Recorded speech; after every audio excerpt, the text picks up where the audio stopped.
ಜೋರಾಗಿದೆ ಜಿಂದಾಬಾದ್ ಗದ್ದಲ. ಬೆಂಗಳೂರಿನಲ್ಲಿ ಗೃಹ ಸಚಿವ ಪರಮೇಶ್ವರ್ ಅವರು ಪ್ರತಿಕ್ರಿಯೆ ಕೊಟ್ಟಿದ್ದಾರೆ. ಈಗಾಗಲೇ ಸುಮೋಟೋ ಕೇಸ್ ದಾಖಲಾಗಿದೆ, ಎಫ್ಎಸ್ಎಲ್ಗೆ ಕಳಿಸಿದ್ದೀವಿ. ಎಫ್ಎಸ್ಎಲ್ ರಿಪೋರ್ಟ್ ಬಂದ ಮೇಲೆ ಕ್ರಮ, ತಪ್ಪಿತಸ್ಥರ ವಿರುದ್ಧ ಕ್ರಮ ಕೈಗೊಳ್ತೀವಿ ಅಂತ ಹೇಳಿದ್ದಾರೆ.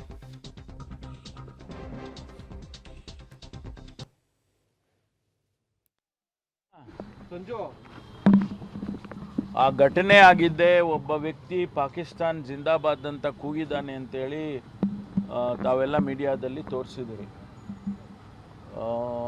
ಈಗ ನಾವು ಆ ಕ್ಲಿಪ್ಪಿಂಗ್ಸನ್ನು ಸೆಕ್ಯೂರ್ ಮಾಡ್ತಾ ಇದ್ದೇವೆ. ಯಾಕೆಂದರೆ ಒಬ್ಬೊಬ್ಬರು ಒಂದೊಂದು ರೀತಿಯಲ್ಲಿ ಪೋಸ್ಟಿಂಗ್ಸ್ ಮಾಡಿದ್ದಾರೆ. ಅಧಿಕೃತವಾಗಿ ಯಾರು ಚಾನೆಲ್ಗಳಲ್ಲಿ ತೋರಿಸಿದ್ದಾರೆ ಅದು ಆ ಕ್ಲಿಪ್ಪಿಂಗ್ಸನ್ನು ನಾವು ತೆಗೆದುಕೊಂಡು ಈಗ FISಲ್ಲಿ ಕೊಡ್ತಾ ಇದ್ದೀವಿ. ಈಗಾಗಲೇ ಆ ಪ್ರಕ್ರಿಯೆ ನಡೀತಾ ಇದೆ.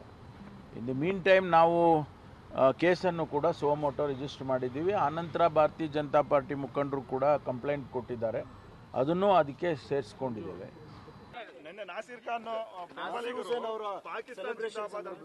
ಅದಕ್ಕೆ ನಾವು FSL ಇದಕ್ಕೆ ಕಳಿಸಿದ್ದೀವಿ. ಅದು ಪಾಕಿಸ್ತಾನ ಅಂತ ಕೂಗಿದಾರ ಇಲ್ಲವೋ ಅಂತ ವರದಿ ಕೊಡಿ ಅಂತ. ಪಾಕಿಸ್ತಾನ ಅಂತ ಕೂಗಿದ್ರೆ ಅವ್ರು ಯಾರೇ ಆದರೂ ಕೂಡ ಅವ್ರನ್ನ ನಾವು ಸ್ಪೇರ್ ಮಾಡ್ತಕ್ಕಂಥ ಪ್ರಶ್ನೆನೇ ಇಲ್ಲ. Will take serious action against will take serious action. ಗೊತ್ತಾಯ್ತಾ? ಯಾರೇ ಆದರೂ ಕೂಡ ರಾಷ್ಟ್ರದ್ರೋಹ ಮಾಡ್ತಕ್ಕಂಥ ಕೆಲಸ ಅವ್ರ ಮೇಲೆ ಕಠಿಣವಾದಂಥ ಕ್ರಮ ತಗೋತೀವಿ. ಈಗ ಕೂಗೋರ್ಗೆ ಇಲ್ಲಾದ್ರೇನೋ ಅಲ್ಲಾದ್ರೇನೋ ಅವ್ರ ಮೇಲೆ ಸೀರಿಯಸ್ ಆಗಿ ಕ್ರಮ ತಗೋತೀವಿ. ಇಲ್ಲ, ಅದಕ್ಕೆ ನಾವು FSL ಇದಕ್ಕೆ ಕಳಿಸಿದ್ದೀವಿ. ಅದು ಪಾಕಿಸ್ತಾನ ಅಂತ ಕೂಗಿದಾರ ಇಲ್ಲವೋ ಅಂತ ವರದಿ ಕೊಡಿ ಅಂತ.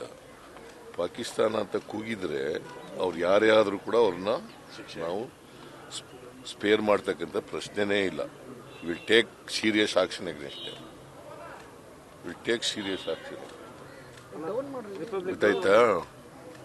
ಯಾರೇ ಆದರೂ ಕೂಡ ರಾಷ್ಟ್ರದ್ರೋಹ ಮಾಡ್ತಕ್ಕಂಥ ಕೆಲಸ ಅವ್ರ ಮೇಲೆ ಕಠಿಣವಾದಂಥ ಕ್ರಮ ತಗೋತೀವಿ. ಈಗ ಕೂಗೋರ್ಗೆ ಇಲ್ಲಾದ್ರೇನೋ ಅಲ್ಲಾದ್ರೇನೋ ಅವ್ರ ಮೇಲೆ ಸೀರಿಯಸ್ ಆಗಿ ಕ್ರಮ ತಗೋತೀವಿ.